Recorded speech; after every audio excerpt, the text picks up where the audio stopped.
निर्जला एकादशी व्रत कथा। नमस्कार, आप सभी का एक बार फिर से स्वागत है हमारे चैनल धार्मिक संग्रह में। आप सभी को निर्जला एकादशी की हार्दिक शुभकामनाएं।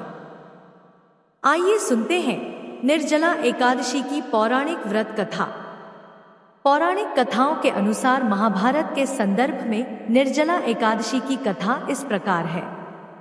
एक बार सभी पांडवों को धर्म, अर्थ, काम और मोक्ष प्राप्ति के लिए महर्षि वेदव्यास ने एकादशी व्रत का संकल्प करवाया।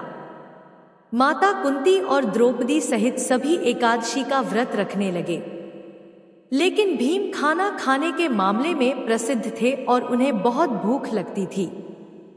उन्हें भूख बर्दाश्त से बाहर होती थी, इसलिए उनके लिए महीने में 2 दिन उपवास रखना कठिन था। जब पूरा परिवार उन पर व्रत रखने के लिए दबाव डालने लगा तो वह युक्ति ढूंढने लगे कि उन्हें भूखा नहीं रहना पड़े और उपवास का पुण्य भी प्राप्त हो जाए।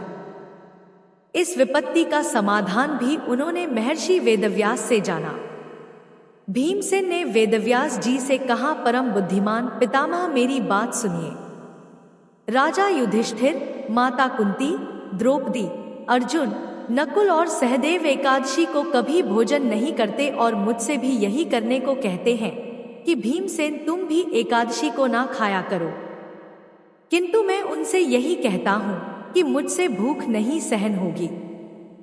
भीमसेन की बात सुनकर व्यास जी ने कहा, यदि तुम्हें स्वर्ग लोक की प्राप्ति चाहिए और नरक को आप दूषित समझते हो तो दोनों पक्षों की एकादशी को भोजन मत किया करो। भीमसेन बोले, महाबुद्धिमान पितामह, मैं आपके सामने सच्ची बात कहता हूं। एक बार भोजन करके भी मुझसे व्रत नहीं किया जा सकता, फिर उपवास करके मैं कैसे रह सकता हूं? मेरे उदर में व्रत नामक अग्नि सदा प्रज्वलित रहती है, अतः जब मैं बहुत अधिक खाता हूं तभी यह शांत होती है। इसलिए महामुनि, मैं वर्ष भर में केवल एक ही उपवास कर सकता हूं, ऐसा उपवास जिससे स्वर्ग की प्राप्ति भी सुलभ हो जाए और इसे करने से मैं कल्याण का भागी बन सकूं। ऐसा कोई एक व्रत निश्चय ही करके मुझे बताइए, मैं उसका यथोचित रूप से पालन करूंगा। व्यास जी बोले, भीम, ज्येष्ठ मास में सूर्य वृष राशि पर हो या मिथुन राशि पर शुक्ल पक्ष में जो एकादशी हो उसका यतन पूर्वक निर्जल व्रत करो। केवल कुल्ला या आचमन करके मुख में जल डाल सकते हो, उसके अलावा किसी प्रकार का जल विद्वान पुरुष मुंह में ना डाले, अन्यथा व्रत भंग हो जाएगा। एकादशी को सूर्योदय से लेकर दूसरे दिन के सूर्योदय तक मनुष्य जल का त्याग करे तो यह व्रत पूर्ण होता है। तदंतर द्वादशी को प्रभात काल में स्नान करके ब्राह्मणों को विधि पूर्वक जल और स्वर्ण का दान करें। इस प्रकार सब कार्य पूरा करके जितेंद्रिय पुरुष ब्राह्मणों के साथ भोजन करें। वर्ष भर में जितनी एकादशियां होती हैं उन सब का फल निर्जला एकादशी के सेवन से मनुष्य प्राप्त कर लेता है, इसमें कोई संदेह नहीं है।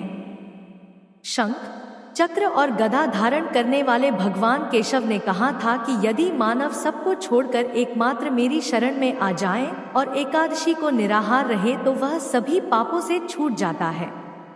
एकादशी व्रत करने वाले पुरुष के पास विशालकाय, विकराल आकृति और काले रंग वाले दंडपाशधारी भयंकर यमदूत नहीं आते। अंतकाल में पीतांबर धारी सौम्य स्वभाव वाले, हाथ में सुदर्शन चक्र धारण करने वाले और मन के समान वेगशाली विष्णु दूत इस वैष्णव पुरुष को भगवान विष्णु के धाम ले जाते हैं। अतः निर्जला एकादशी को पूर्ण यत्न करके उपवास और श्री हरि का पूजन करें। स्त्री हो या पुरुष, यदि उसने मेरु पर्वत के बराबर भी महान पाप किया हो, वह सब इस एकादशी के प्रभाव से भस्म हो जाते हैं। जो मनुष्य उस दिन जल के नियम का पालन करता है वह पुण्य का भागी होता है। उसे एक पहर में कोटि-कोटि स्वर्ण मुद्रा दान करने का फल प्राप्त होता है। मनुष्य निर्जला एकादशी के दिन स्नान, दान, जप, होम आदि जो कुछ भी करता है वह सब अक्षय हो जाता है। यह भगवान श्री कृष्ण का कथन है। निर्जला एकादशी को विधि पूर्वक उत्तम रीति से उपवास करके मानव वैष्णव पद को प्राप्त कर लेता है। जो मनुष्य एकादशी के दिन अन्न खाता है वह पाप का भोजन करता है। इस लोक में वह चांडाल के समान है और मरने पर उसे दुर्गति प्राप्त होती है। जो ज्येष्ठ के शुक्ल पक्ष में एकादशी को उपवास करके दान करेंगे वह परम पद को प्राप्त होंगे। जिन्होंने एकादशी को उपवास किया वे ब्रह्मा हत्यारे, शराबी, चोर या गुरुद्रोही होने पर भी सभी पातकों से मुक्त हो जाते हैं। कुंती नंदन निर्जला एकादशी के दिन श्रद्धालु स्त्री पुरुषों के लिए जो विशेष दान और कर्तव्य विहित है उन्हें सुने। उस दिन जल में शयन करने वाले भगवान विष्णु का पूजन और जलमय धेनु का दान करना चाहिए अथवा प्रत्यक्ष धेनु या घटमय धेनु का दान करना उचित है। पर्याप्त दक्षिणा और भांति भांति के मिष्ठानों द्वारा यत्न पूर्वक ब्राह्मणों को संतुष्ट करना चाहिए। ऐसा करने से ब्राह्मण अवश्य संतुष्ट होते हैं और उनके संतुष्ट होने पर श्री हरि मोक्ष प्रदान करते हैं। जिन्होंने श्रम, दम और दान में प्रवृत्त होकर श्री हरि की पूजा और रात्रि में जागरण करते हुए इस निर्जला एकादशी का व्रत किया है, उन्होंने अपने साथ ही बीती हुई 100 पीढ़ियों और आने वाली 100 पीढ़ियों को भगवान वासुदेव के परमधाम में पहुंचा दिया है। निर्जला एकादशी के दिन अन्न, वस्त्र, गौ, जल, शय्या, सुंदर आसन, कमंडलू तथा छाता दान करना चाहिए। जो श्रेष्ठ तथा सुपात्र ब्राह्मणों को जूता दान करता है वह सोने के विमान पर बैठकर स्वर्ग लोक में प्रतिष्ठित होता है। जो इस एकादशी की महिमा को भक्ति पूर्वक सुनता या उसका वर्णन करता है वह भी स्वर्ग लोक में जाता है। चतुर्दशी युक्त अमावस्या को सूर्य ग्रहण के समय श्राद्ध करके मनुष्य जिस फल को प्राप्त करता है वही फल इसके श्रवण से भी प्राप्त होता है।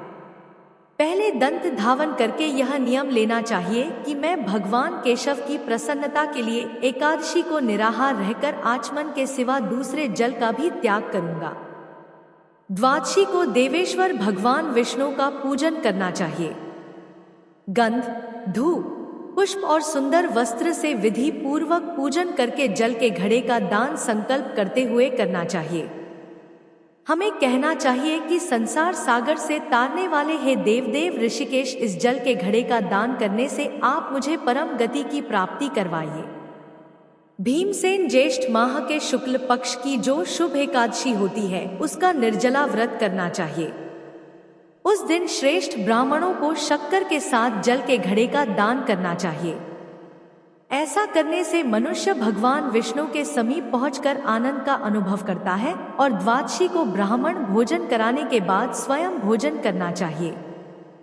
जो इस प्रकार पूर्ण रूप से पापनाशिनी एकादशी का व्रत करता है वह सब पापों से मुक्त होकर आनंदमय पद को प्राप्त होता है। यह सुनकर भीमसेन ने भी इस शुभ एकादशी के व्रत को आरंभ कर दिया।